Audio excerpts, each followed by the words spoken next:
নমস্কার বন্ধুরা, আজকে আমি ভেবেছি কলা পিঠা বানাবো। মাস শেষ হয়ে আসছে, এই বৈশাখ মাসে আমাদের এই কলা পিঠাটা খায়। তাই আমি কিছু কলা নিয়েছি আর চালের গুঁড়ো নিয়েছি, অল্প একটু চিনি দিয়েছি, অল্প লবণ দিয়েছি, ভালো করে কলাগুলোকে মেখে নিয়েছি। আর মেখে নেওয়ার পরে কলার পাতার মধ্যে ওগুলো সব লাগিয়ে দিয়েছি।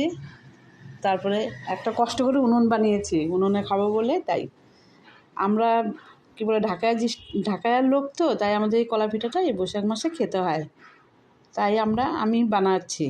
আচ্ছা, আপনি একটু কষ্ট করে দেখুন। ওই পিঠা যখন মানে ভাজার পিঠের এই কলার কী বলে কলার চোচাটা যখন ভাজা ভাজা হয়ে যাবে, তখন পিঠাগুলোকে বের করে নিতে হয় ওখান থেকে।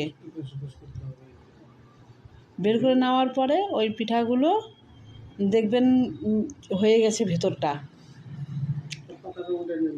হ্যাঁ, ভেতরটা হয়ে গেছে।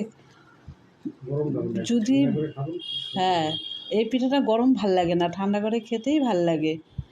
আর বানিয়ে দেখবেন বাড়িতে একটু কষ্ট করে, দেখবেন খেতে খুব ভাল লাগে। এই পিঠাটা একদমই আলাদা। আর এই পিঠাটা বানাতে কোনো পরিশ্রমই নেই।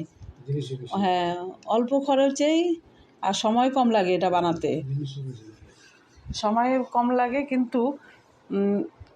কিন্তু বানাবেন, এই পিঠাটা বানিয়ে খাবেন। আমি ইচ্ছা করে খড়িতেই আজকে করছি, গ্যাসে করব না। হ্যাঁ, আর আমি তো উনুন বানাতে পারি না। যাই হোক, আমি একটা কষ্ট করে উনুন বানিয়েছি। এই উনুনটার মধ্যে আমি পিঠে এগুলো বানাচ্ছি। আপনারা ইচ্ছা করলে গ্যাসেও খেতে পারেন, খড়িতে খেতে হবে এমন কোনো কথা নেই। কিন্তু আমার মনে হলো আমি আজকে উনুনেই করব। উনুনটা যেহেতু আমি বানিয়েছি কষ্ট করে, তাই উনুনে বানালাম এই পিঠাগুলো। যদি আপনাদের এই পিঠাগুলো ভালো লাগে, একটা লাইক, শেয়ার, প্লিজ সাবস্ক্রাইব।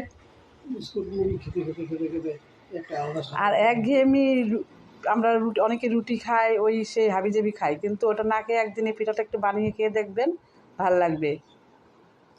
আমরা তো বৈশাখ মাস পড়লে পরে এই পিঠাটা খাই, কিন্তু এই পিঠাটা সামনের মাসে আর হয়তো কেউ খাবে না, এই মাসেই খেতে হয়, আমাদের এটা নিয়ম। নমস্কার, আমি আর এই কথাগুলো আর বেশি বলবো না। আপনারা দেখেন, আমি রেখে দিচ্ছি। হ্যাঁ।